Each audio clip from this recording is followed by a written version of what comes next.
Hi, my name is Scott Kender. Wanted to let the family know that I met Caffrey Jim and we hung out together a little bit. We always had a good sense for each other because we were both from the city of Philadelphia, Pennsylvania.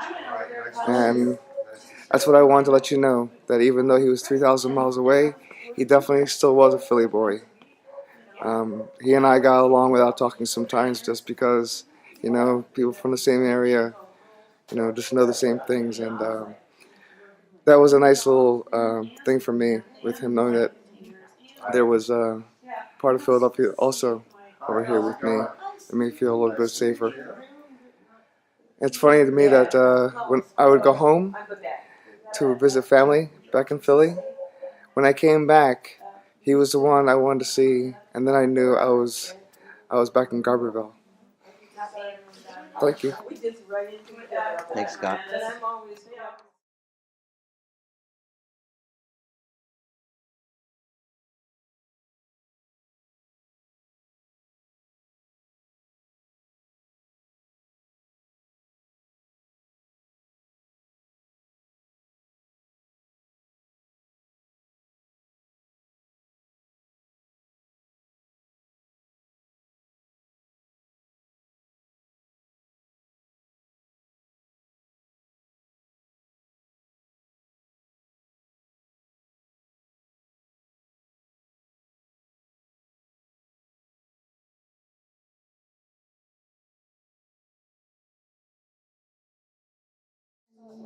I'm glad you answered it. I was going to call you. I ran out of time this morning. Twitter is sending my captain for Good to see you. You too. Gail, I'm over here. I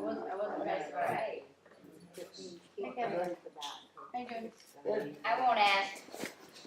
They'll probably like me. Yeah, she said she did. She saw you. She said you look really good. You can do it. Yeah. Good. Yeah. Did I tell you that? Yes, that's for you. Well, I thought I was a nice there. I saw it takes a lot. Yeah. I'll check out everybody else done it. I got lots of pictures. Did you find that? Yeah. Somehow they put it in the road. They slid it in the door. Is that going? I think so. Is that going? I don't know. Tried to get it in there. I don't know. Snapped it. I have to ask you. Andy, is that going? Yeah, that's fine. You don't want to be checked out.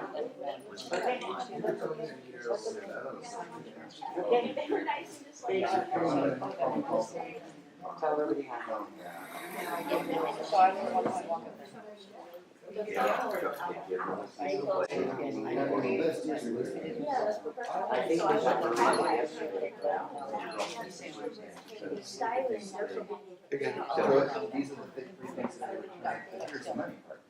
is part of what they told me.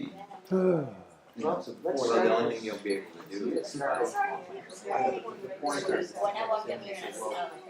Let me get everybody else in the room. Yeah. Obviously, they took them out of my office. You hang over here for a couple of For their own minutes. personal. Talking to you. I'm off of my roll.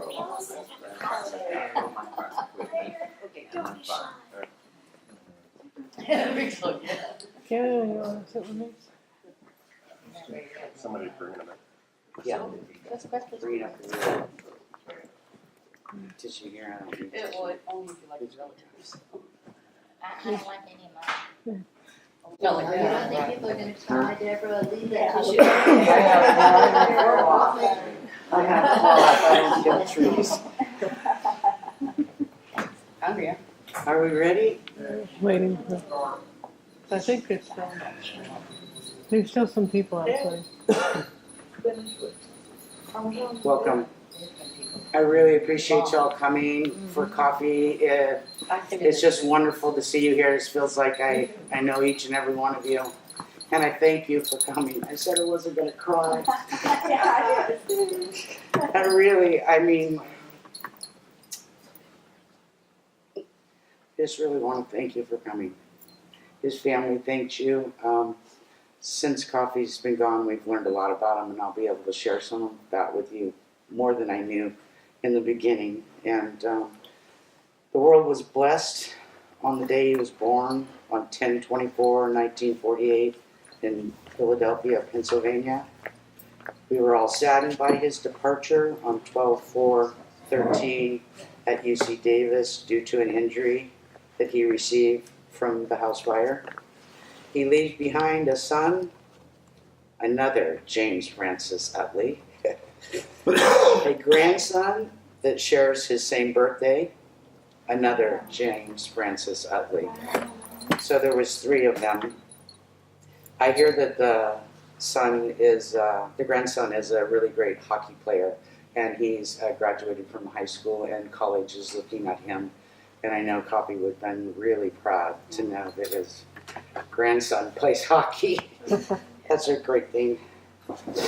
Coffee Jim was known throughout Humboldt County from north to south. He's been around here for 35 years, and he really did spend decades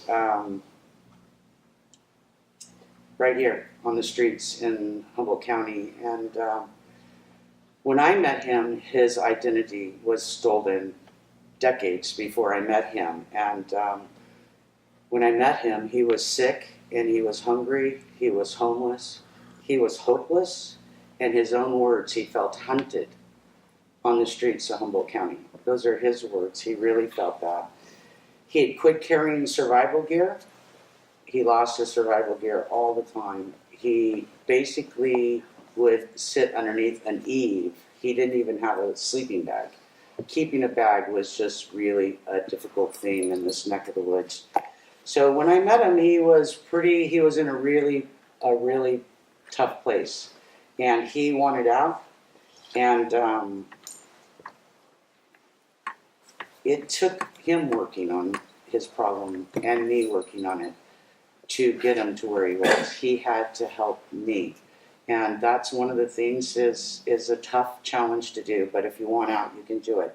And he did it. He had no identity. I mean, it was just, I don't know if you can understand that. He couldn't get any assistance whatsoever, ever. He just didn't have that. That wasn't available to him. So he depended on the kindness of other people in the community to help him. He made it clear to me that he didn't have another winter in him. He did not have another winter. Didn't think he could live outside. And I asked him if he was up for the challenge, because it was going to be a challenge and it was going to be a process. And he said he was up for it, and so we got busy. The first thing we did is we prayed together. And he said that when he met me, he was questioning God and what the plans for his life was. And I reassured him that it was big and it was good and everything was going to be okay. He was scared. He was sick. He was really, really sick. He was a disabled man living outside in the elements. Coffee and I got to share a lot of the good stuff together. You know, all the victories, a lot of his victories we got to share, and that was his identity. Going through the Social Security process, living in the bush is very hard to do. He went through that process. And then he wanted to be inside. And so he bought with his own money, his retirement home. And he loved it. And in the beginning, it was a little challenging for him, I'll be honest. He would say, "Ma, I just need to run away for a day." So he'd get on the bus and he would come to town and he would see all of you. He would see all of you, and that was his day. And then he would get on the bus and he would go back to home. And that process went on for the first 6 months, and then finally he was just home. And he no longer had to do that, only to go to the food bank or the doctor or whatever he needed to come to town for. He loved that little place. It was just perfect for him. You know, I really believe that each one of us we come in contact with people because they have a lesson for us. And the lesson Coffee taught me was acceptance. I didn't like dreads. I didn't like dreads. He taught me how to accept and love unconditionally, no matter what. He taught me that to love my community, to love each and every one of the people that I deal with. I mean, he really taught me that lesson. And that's the lesson that will stay with me forever. Total acceptance, unconditional love, no matter however you are, I accept you. And the thing is, it's not our job to judge. We're to accept. And that's what the lesson that I learned from him. I was truly honored and blessed to have him in my life, my husband's life, as a friend. He was an elder to the streets and to me. He was an elder. I seen a grandfather figure on the streets. I did. I didn't even realize that, but that's what I was operating out of, is I couldn't help my own grandfather, but I could help Coffee Jim. And I learned that after he had left. We began to pray together, and his prayers were answered. They were answered. Everything he asked for, he got. And I want to read this scripture with you. To everything there is a season and a time for every matter or purpose under heaven. A time to be born and a time to die. A time to plant and a time to pluck up what is planted. A time to kill and a time to heal. A time to break down and a time to build up. A time to weep and a time to laugh and a time to mourn. A time to love and a time to hate. A time for war and a time for peace. And today I ask for peace for his family. And I ask for peace for him. And it's time for us to start to love one another. It's time to love. We have to show love to our community, to the people in our community. I'm sure that there's somebody in your neighborhood, in your community, that you could reach out to.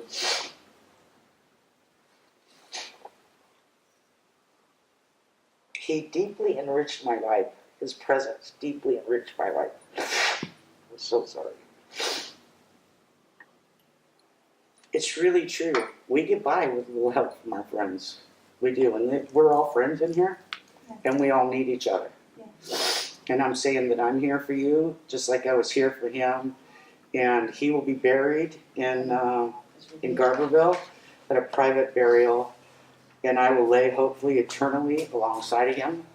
And hopefully there will be a story that y'all can tell, your kids can tell, about me and this little guy that blessed my life. And I'd really like to open it up to anybody that has any stories that you'd want to share. We're videoing it. His family didn't know him. When his son was 7, there was just a lot of conflict in his home, and Coffee left. And he tried to make it work, but he couldn't make it work. And so his son doesn't know him. He doesn't know anything about him but what I've told him and what you all might want to tell him. So because he doesn't know him, he wants to hear what you all know about him. So I told him that I would video it and I would send it to him. And I respect and honor the family, because without the family, we wouldn't be here today. We wouldn't have him. He would be in a pauper's grave in Southern California. They really stepped up, and I really appreciate them for that. I really appreciate Dottie and Graham Russell for taking the opportunity to have coffee in their life out at Peeville. I think it was a wonderful thing that he got to be there on his last days. So I'd like to just open it up. If anybody has anything they want to share about coffee, that come on up and let's do that, and so his family can hear. And could you all go up there to talk so that we can videotape you? Yeah.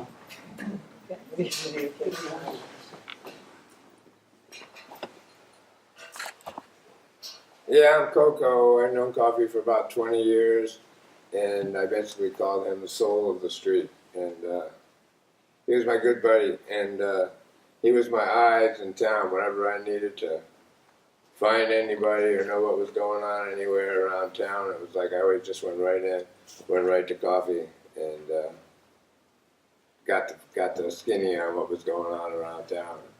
And that was back in Garberville most of the time then. And the funniest, the experience that always comes to my mind when I think of him is when I walked down the street one day. He had gotten his first place here, which was at Packy's in a trailer. And so I saw him on the street, and I said, "Oh, I heard you're living inside over at Packy's." And he said, "Sorta." And I said, no, that means you got 4 walls, right? He said, yeah. I said, it means you got a roof, right? He said, yeah. I said, it means you got a bed, right? He said, yeah. I said, it means you got running water. He said, don't go too far now. Don't go too far. I said, well, you got all that stuff now? And he said, yep. And I said, well, now you can go camping. And he just looked at me when you son of a bitch, Coco. That was it. It's just always cracks me up when I think about that time on the street with him.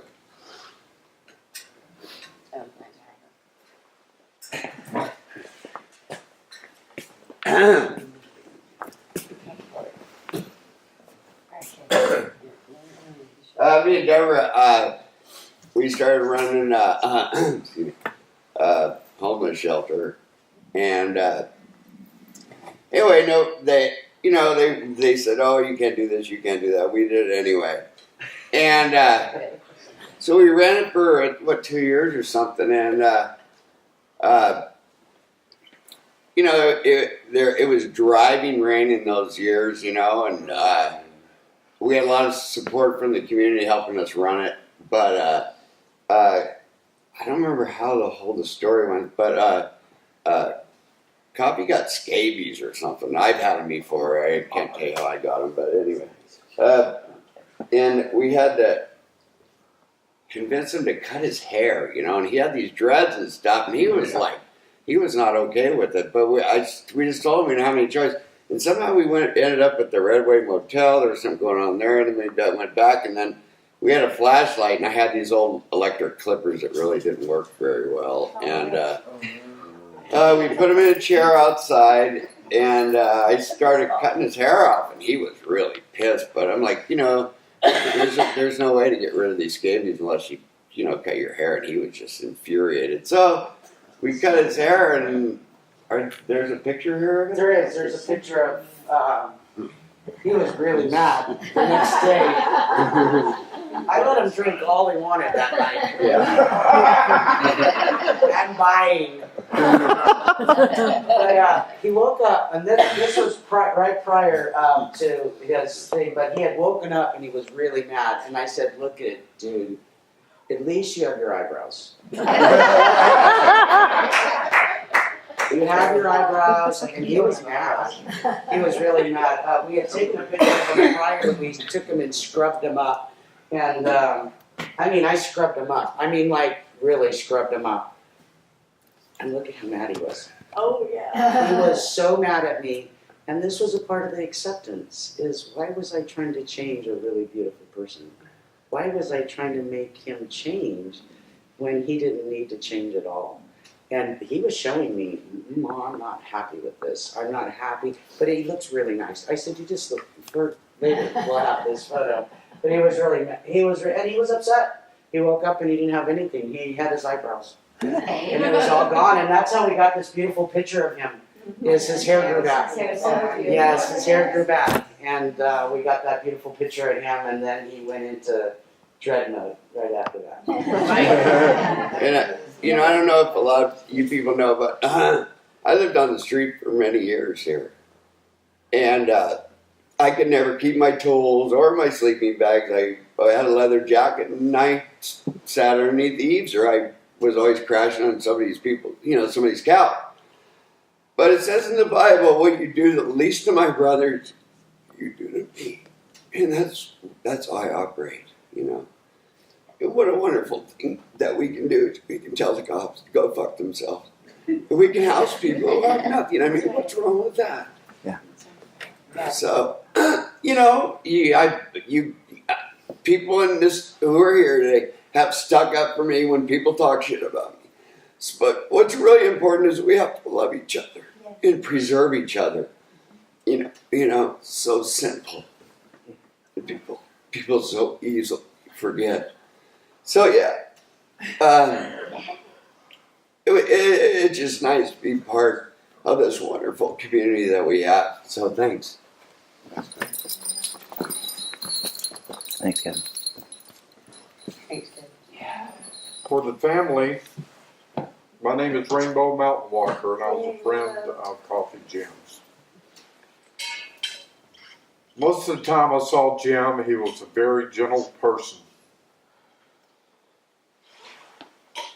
He didn't smile a lot, but you could tell the energy in Jim that was a real blessing to our community.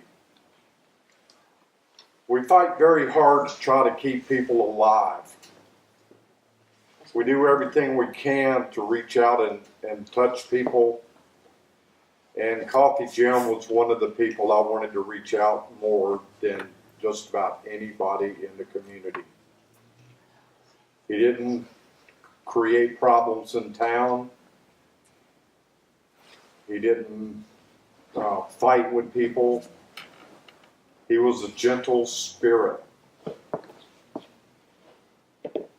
And it saddened me when I found out that Coffee Jim died. Because that's another person in our community. According to the sheriff, that is another statistic. I want Jim to know that I loved him very much. And that we need to love each other and hug each other and help each other. It's very important for our survival as human beings to love each other. No matter what problems we have, it's always better to get a hug than a slap in the face. Oh, yeah. I hope that the sheriff's department, I wish one of them were here to listen to this. We're in a battle with the county administrators and everybody that seems to like to run people's lives and to make them miserable. Mm-hmm. I'm one of the soldiers of the street. I've been living in the streets quite a bit, so I know exactly what the problems are. You folks see me all the time. I'm out checking on people, asking how you're doing, if you need anything. And we have a network of people that try to continuously do that, because every spirit in this room is a precious spirit to me. So Jim, I hope you're resting in peace, and that you know from heaven that there are people that are here that have loved you and still love you. Ho Takamahashi.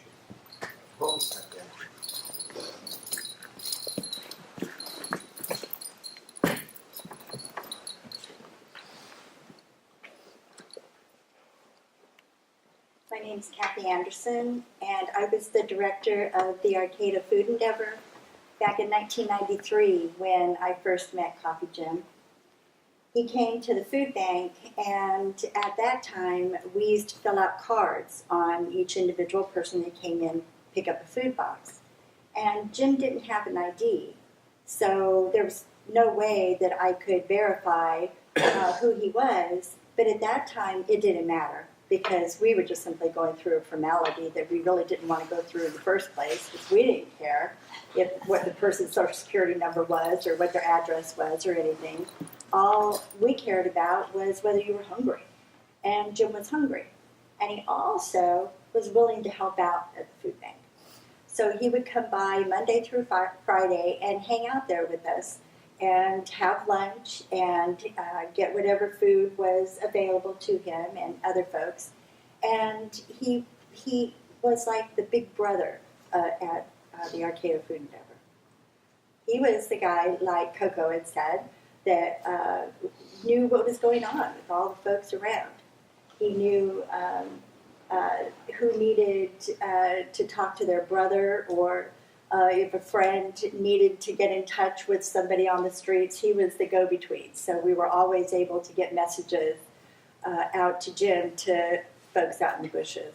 So it was really fun to see him connecting with folks in that way.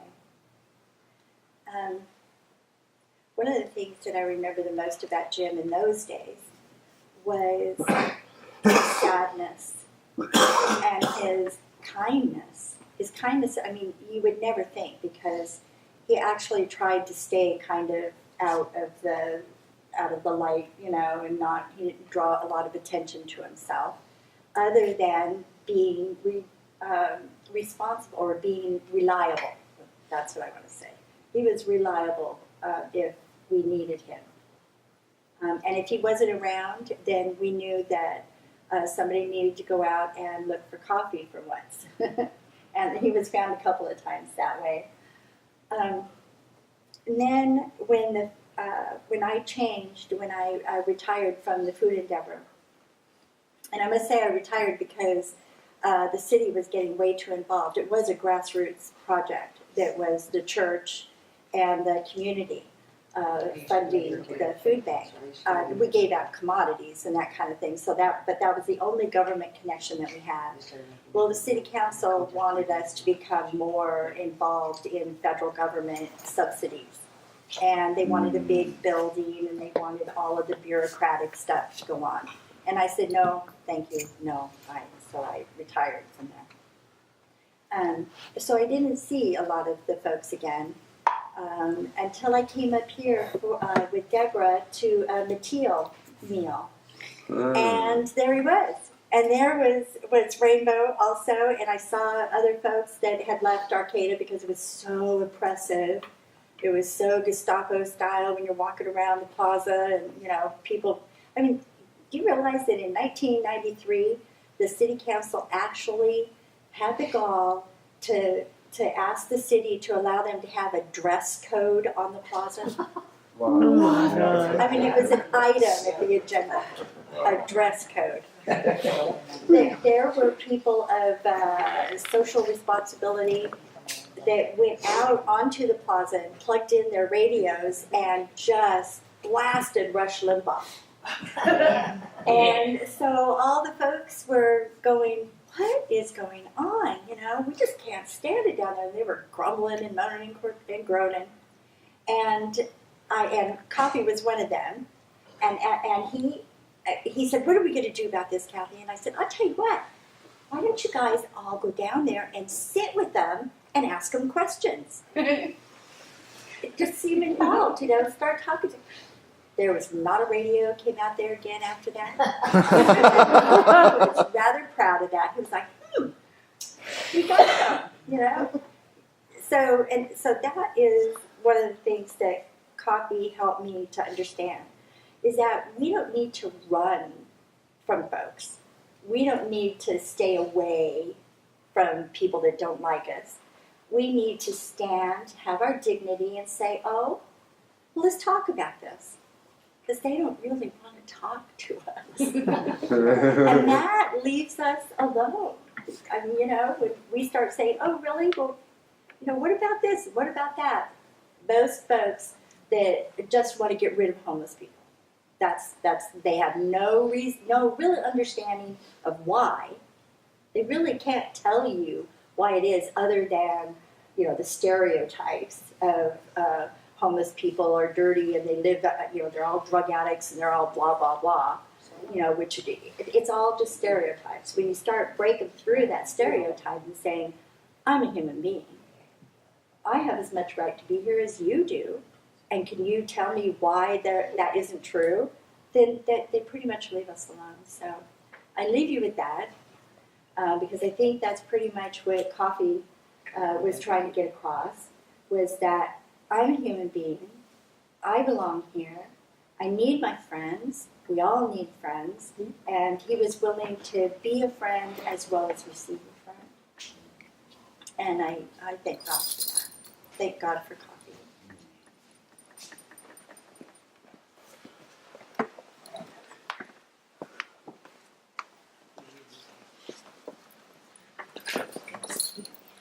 Coffee was one of those types of people. I wish you were able to have a chance to meet his family. He made your heart smile. He made you just want to be around him.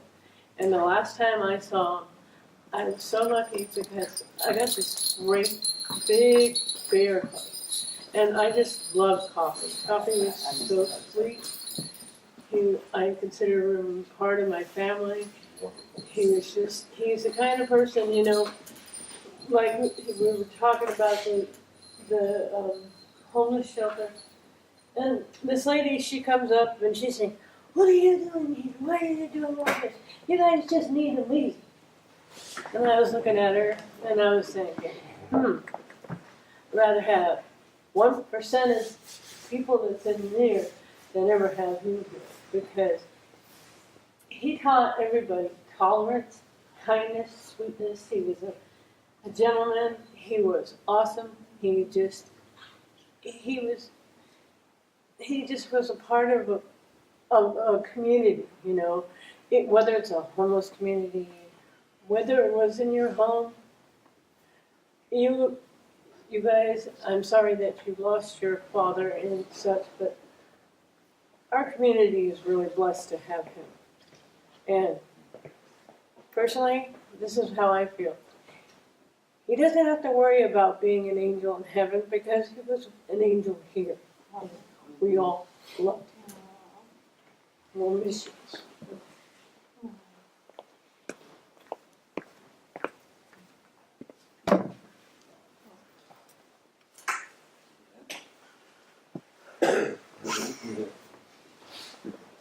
I have one story too. I'm going to share. We'll come up and share stories together.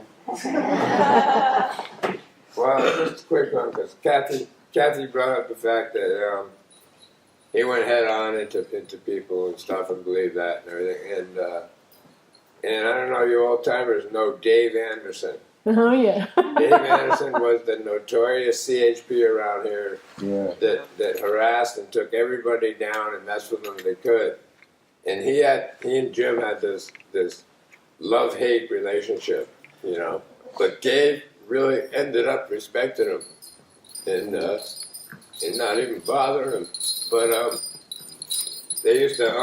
Jim used to, dabble in some substances and stuff, and they had kind of a cat and mouse game where Dave would try to catch him with something in his pocket, And Jim had like a Dave Anderson sonar in his head. So it's like he could get rid of whatever it is in his pocket before Dave got to him that day and stuff, And maybe it was just because his network would tell him, and everything, but it was like he was always trying to shake Jimmy down. Jimmy was always just like looking at him and going. But it was really fun to watch.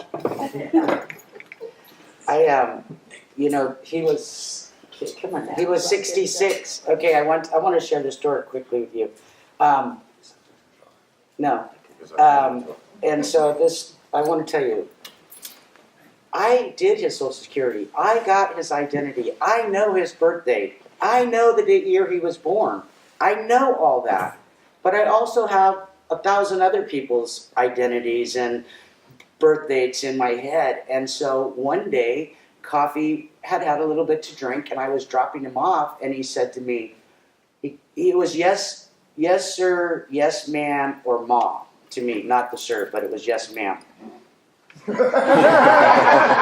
Like you make me feel old, Coffee, or ma. So he says, "Ma, I'm going to be 70 in October the 24th." And I said, "Really?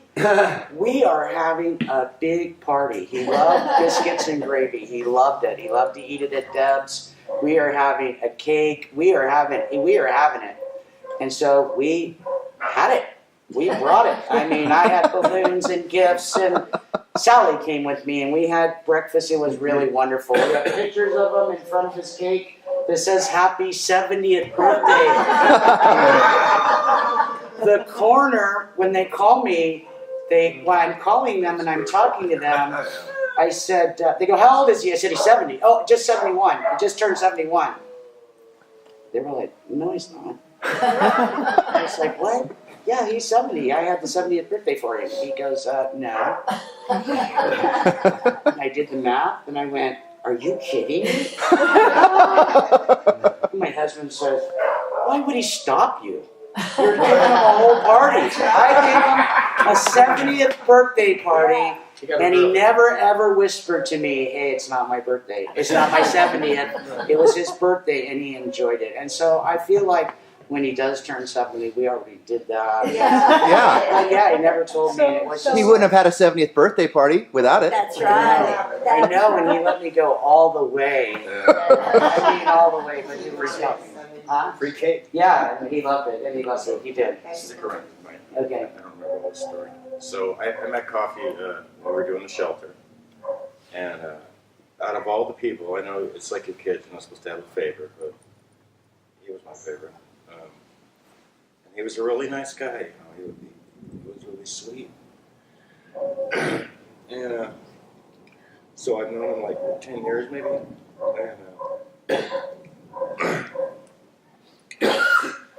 And my wife and him were really close, so I just appreciate him. And I would like to say to his family, he was a great guy. I'm a child of divorce, so I know how it is, but he was a great guy for us, and we miss him. And I'm heartbroken he's gone. But while he was here, he enriched all our lives. Now the story is, the good story that I remember is, he ended up in jail one time. I don't remember what for. Trespassing. Okay. Camping. And of course they take all your stuff away from you, your belongings. And so when he got out of jail, they gave it all back to him. And he had this ring. Well, he had a cane. Okay, you remember the cane he had? We still have it. And Jim, his son, has the ring. Yeah, and he had this ring.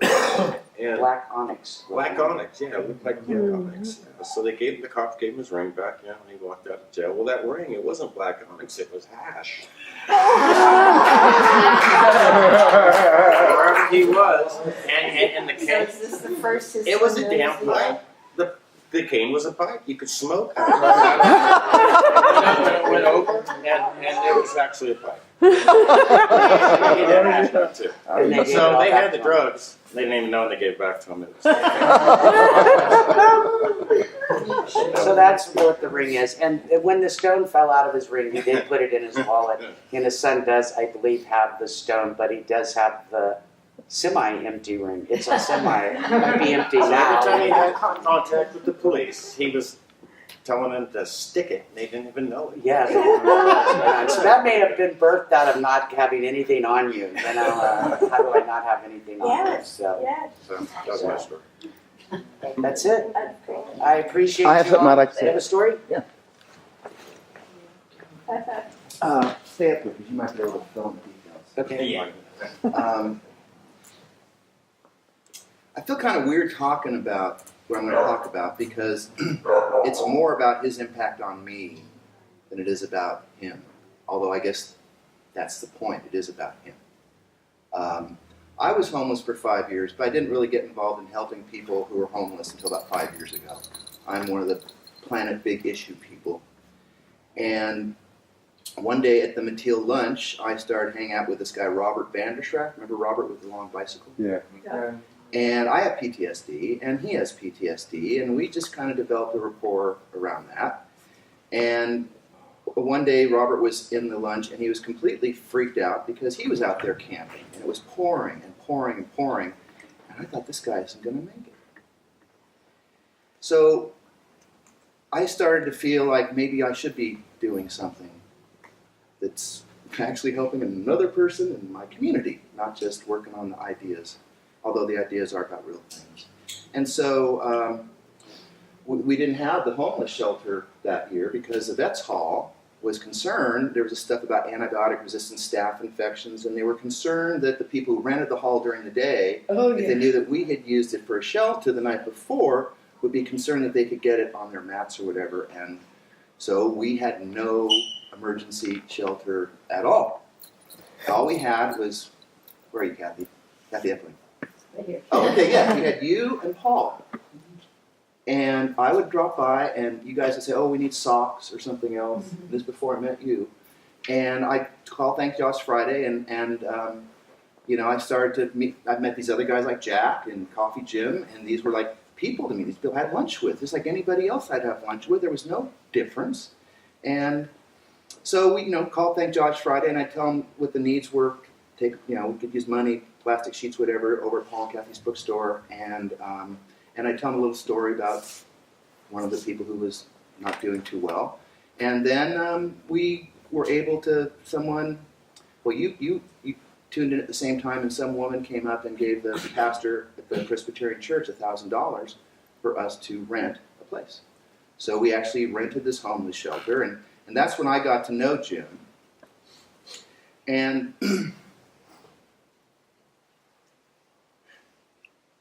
we have these stereotypes in our heads about each other. And the gift he gave to me was to break a bunch of my stereotypes that I had about other people. And what I found myself doing was spending a hell of a lot more time hanging out with Jim and my homeless friends than with everybody else that was my friends. And that was really mind-blowing, because what we're hearing on the radio and from businesses was about how all these people were this horrible group, this new thing, take every stereotype you take about the worst thing you've ever heard about somebody who was down and out and homeless, and suddenly everyone who was down and out had all of those qualities. I just couldn't stand it. I called it a new brutalism. And Jim was one of those people who made this clear to me, because I knew Jim was a fine man, had incredible misfortune. We are all lucky, those of us who have had a less misfortunate life, to have that. But Jim didn't have it, and there was something in Jim, a kind of character, or whatever it was. He kept something of himself alive when most people get in those situations and they become defeated. And they get into their coping behaviors. And so Jim was then a guy who started cheering me up when I was bummed out about things I was doing. He was one of my biggest enthusiasts on my congressional campaign. And it's like, here I am running for Congress, and this guy, this homeless guy, who's been homeless for 35 years, he's the guy who's keeping my mood up when I'm down. This guy who's gone through the worst of the worst has something to give. And that changed the way I look at a lot of things in my life. And I think the biggest gift that he gave to us was, maybe he's just like a little coyote or a little gnome or something, but he's here to say, are you sure you got this all together? You got everything tied up nice and neat? And you know what's happening? You know what's going on with people? Are you going to be so quick to judge people?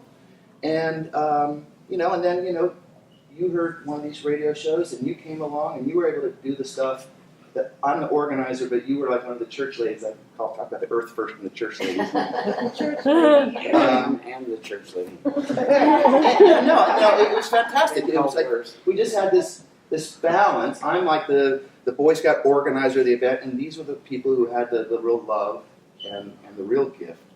I mean, Deborah Deborah is a hero, but with Coffee Jim, I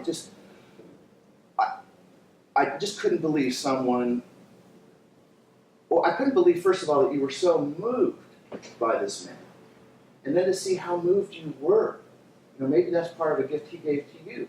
Because he allowed you, I don't know much about what you did before. I know you've done really kind stuff before, but that was such an extraordinary gift that I watched you give to him as you were going through the whole thing with the ID and trying to keep him alive. And then at the end of that homeless shelter, the first year, we had it for about 6 weeks, there were 3 people at least that, because we did decide we weren't going to watch our TV show every night, we were going to actually come and help these people that we mostly didn't know, that are alive. 3 of them were alive.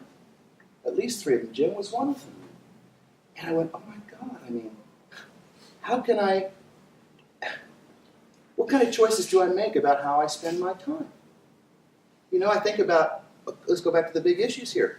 Everybody knows about the big issues, but a lot of people basically stay in their little suburban home and they have their patterns. I'm not knocking them, it's just kind of the reality. They watch their TV shows and all the rest of it. Whereas in my case, I did some phone calls and, whatever. I did some stuff, nothing like what, you and Dottie and other people did. And yet it meant that some people were alive. And then, of course, these people are beautiful people. That's the other thing too, is none of these people deserve to die from being homeless and abandoned. That's right. None of them. That's right. And a lot of them, they got their problems too. Still, they don't deserve to be neglected to death. Yes. You know, and so I'm here talking about myself, but it's because of this big gift I got from him. I don't have a lot of stories about him, but I do remember that what probably the coolest thing I experienced from the whole bit was we'd gone through this big thing in this community with Reggae on the River, where there was this incredible division and battling that had gone on for years. And then when we started getting the homeless shelter, KMED gave us a homelessness radio show. The Least Among Us was the title. We did 5 of them. Kevin, I mean, you were on it, Kathy, and you know, Jim was on it, and I have a recording of the first one. And people started telling me that they really dug hearing the compassion vibe come out over the radio, in contrast to what they had just gone through. And that was just a fabulous thing to think was happening with people, because again, we all can get caught up in our personal battles with people, and yet here was something that, and we were just doing our best, you know. I mean, none of us were like superstars or heroes. We were just some people who had maybe our own little wounds that motivated us a little bit more than other people, but it made a difference. It made a difference to try. And so every time I saw Jim, he was always trying to crack me up. Little tiny things, but you've heard some of it from some of these stories. But the coolest thing was when, I don't know if it was Anderson, it was one of the sheriffs, saw Jim and he said one day, "I don't want to see you end up in a body bag." And he went, dropped him off at, I think it was the cafe right there by KMED, bought him coffee and a scone or something. And then he went over, I think, to Brown's and bought him some clothes, outfit of clothes, and came back and gave it to him. And around, I don't know, I guess it was the next year, I'd heard the Swithin Bank wanted to make sure our homeless shelter never opened. What? So I got on the radio and basically said, "Hey, all those of you know him, will you talk to him about that? That's not right. That's just not the right way to do it." And he backed off. But, you know, to see how Jim changed too. See, that's the other thing too, is many of these people responded to our little gifts to them. The fact that we did care about them. And Jim didn't, I don't know, Coco, he probably did value your love for him, and I'm sure there were other people, but most of these people, when they each night go out there and don't know where they're going to be, or there's this rain coming down, or they don't have a sleeping bag or something, it's very easy to just feel completely disconnected from everything and everybody. And Jim came up to me at the end of when we were packing up at the end of the shelter, and he said, "You know, Andy, every morning for the last 22 days, I've gone and cleaned the bathroom." And it was like, and, you know, and he was just, it was a little thing he was just saying to me. He wasn't bragging, but it was a kind of a thank you to me. I mean, I experienced it as we didn't only just keep them alive, but we gave some people some hope, and I guess that's what you church ladies, you know, do all the time. None of this stuff is in my head at all. This hasn't been how I've been, and I guess that's why I'm sort of struggling with it, because I'm just looking at this thing that he opened up in me, and I will always have that. I will always have the compassion that, because of his disadvantages, because of the things that happened to him, you know, he did get a few more years. He would have been dead 5 years ago, you know, and instead, because of the love of you guys, who got him his ID and got him his benefits, and then he was able to buy his cabin, and he had his esteem. I remember when he first got that, he was so afraid of not being homeless. It's the only thing he knew. Yeah. I guess it's like veterans from war. They come back, and their whole way of being was this intense thing, and then they're working at a gas station. You know? So I love coffee. I will always love coffee. I will never forget coffee. And I got to see him look out my window a lot, and he'd be walking around. I always got a smile from having this man in my life, and I'm going to miss him very much. And I really thank all of you for the love that you have given him, and the other people who are out there today, those of you serving at the Mateel meal, you know, you and Paul doing what you've been doing for God knows how many centuries. It's a really beautiful thing, and a lot of that is because Jim was in our life. And here's that picture with him at his house. I'm going to show the cameras. Hey, Deb. Oh, okay. Look at it. His retirement He home. was so stoked. Oh yeah, yeah. Oh wow, it's nice. Yeah. Yeah, yeah. Look at him, man. Great day for me. To see him smile. Yep. Okay, got that. God, this is great. This is like old home.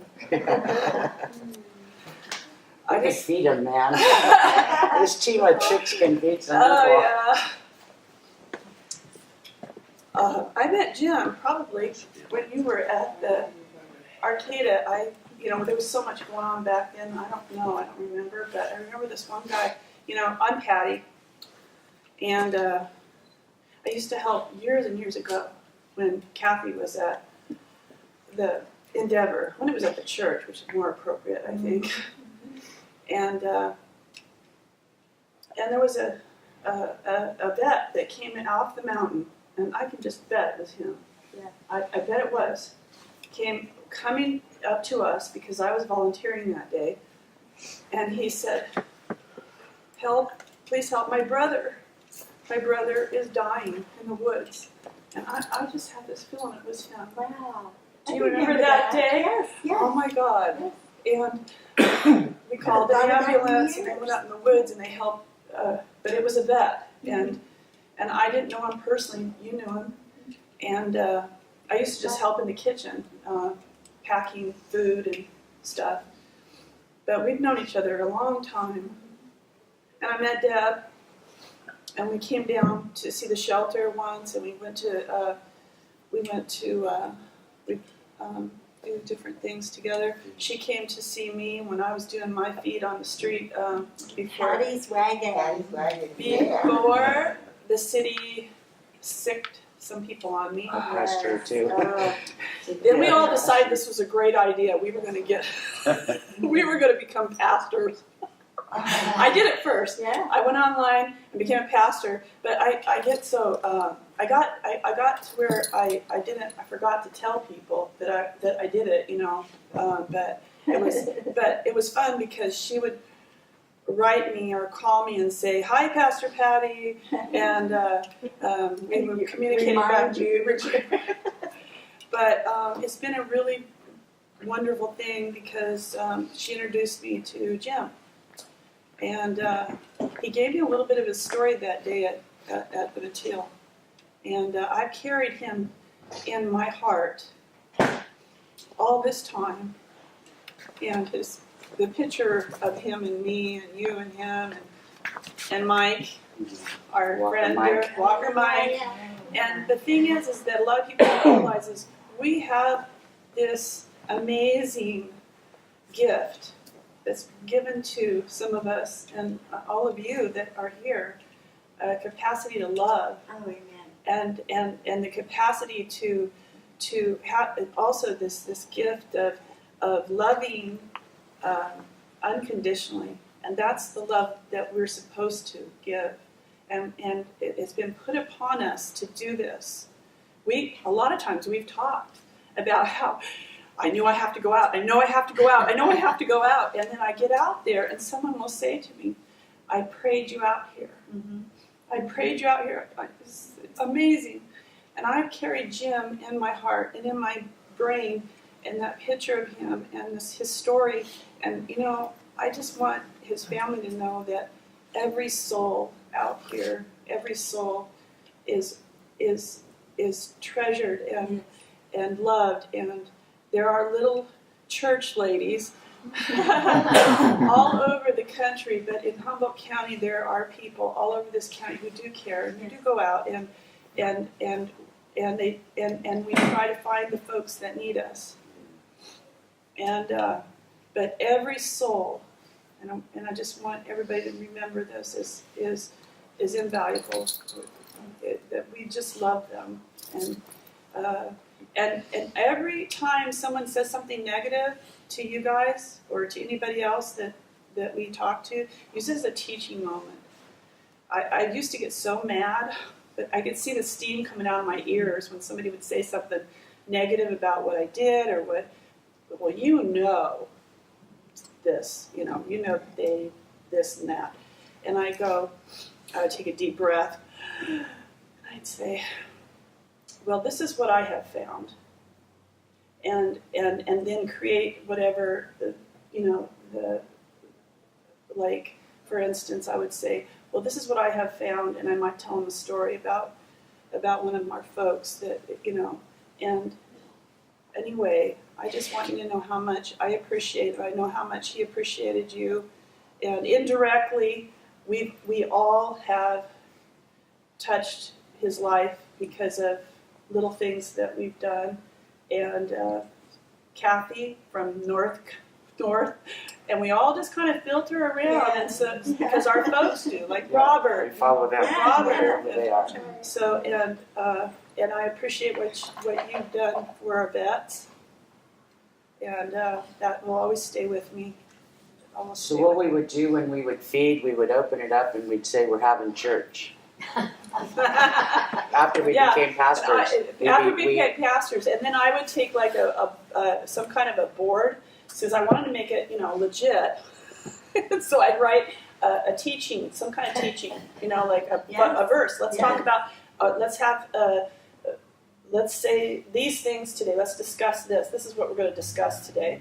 While she's dishing up food. I'll never forget this one time. I pulled up to the parking lot, and this police officer, kindly, I say that kindly, came up to the van, and I used to drive only white vans, so everybody knew who it was. It was a little flag at the top, and this cop comes up and he goes, "What do you got in there?" I go, "Nothing. I don't have anything." And it's so funny because it's like food. Yeah. Food is illegal. Like food is illegal. Take it quick. We have food and drink. And then after he left, it was funny because he kind of walked around the van, and everybody, all the guys, are really protective. All of our guys are protective of us, and they're just like, "Nothing. She's okay." And then he walked off, and I'm opening the back of the van, pulling out my table and setting up the table. And anyway, so I just wanted to say how much I loved him too, even though I couldn't be down here. And so I'm here now, and We're here. And I'm loving my friends that we all have had that drive to be out there. And when we don't go out, we know we're supposed to be out there. Yeah, well, for me, I'm out there because I've been out there. And I still feel out there. Even though I have a house and everything, it's possible for me to lose my house. And so it's kind of like, if I am taking care of other folks and creating this sense of caring in the community, if something should happen to me, I am protected also. So it's a protection family situation in our community. That's how I feel about it. And I can hear Jim saying, "It's over." So let's pray. Too much Really, I can hear him. So Lord, we just thank you for this day. We thank you for the family. We ask that you be with the family, Lord. We ask that you be with us, his friends, Lord. We thank you for his remains. We thank you for the land that he will lay in for eternity. We thank you for his friends, Lord. And we thank you that we love one another and that we'll stand in this community and say we love one another. So let's eat. Let's have church. In Jesus' name. Amen. You know, he didn't die. You know why? Because he lives on. Because if you are remembered by the people that you have touched and love you. Well, until they die. When everyone ever knew him died. But of course we got him video now. Yeah, exactly. I gotta go hug Cena. Hey,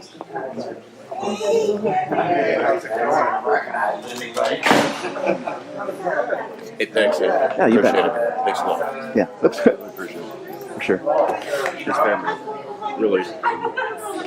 I should have it up tonight at YouTube, and then I'll burn a copy for them, so they'll have an actual DVD of it. And I guess I'll just get it to you guys, and you can mail it off to them. Yeah, sure. Good. No, I That's really good. Yeah.